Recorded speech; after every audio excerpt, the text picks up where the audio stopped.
एक बच्चा जिसकी आंखों पर पट्टी बंधी है, वो चल तो रहा है लेकिन उसे नहीं पता वो जा कहां रहा है। क्या ये सिर्फ एक कहानी है या ये सच है हमारे पूरे एजुकेशन सिस्टम का?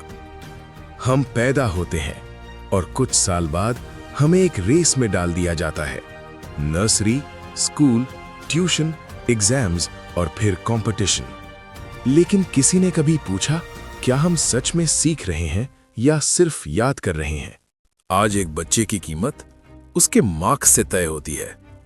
90% गुड, 95% एक्सीलेंट, 100% जीनियस। लेकिन 60% वाला बच्चा वो एवरेज बन जाता है।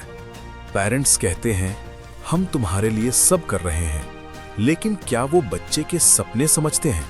इंजीनियर बनो, डॉक्टर बनो, लेकिन तुम क्या बनना चाहते हो? ये सवाल कभी पूछा ही नहीं जाता। हम सालों पढ़ते हैं, लेकिन जब असली दुनिया में आते हैं तो हमें बेसिक स्किल्स भी नहीं आती। Communication, problem solving, creativity. क्योंकि सिस्टम हमें सोचने नहीं, सिर्फ फॉलो करने सिखाता है।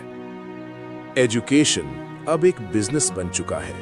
स्कूल्स, कॉलेजेस, कोचिंग इंस्टीट्यूट्स सब एक ही चीज बेच रहे हैं, ड्रीम्स।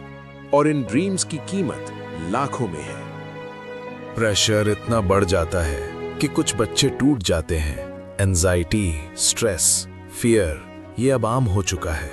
लेकिन सिस्टम वो आज भी मार्क्स मांगता है। लेकिन क्या ये ट्रैप टूट सकता है? हाँ, अगर हम सवाल पूछना शुरू करें, मार्क्स से ज्यादा स्किल्स पर ध्यान दें, कंपैरिजन से ज्यादा ग्रोथ पर। एजुकेशन का मतलब सिर्फ जॉब नहीं होना चाहिए। एजुकेशन का मतलब होना चाहिए सोचना, समझना और खुद का रास्ता बनाना। अब फैसला आपका है। आप सिस्टम को फॉलो करेंगे या सिस्टम को बदलेंगे?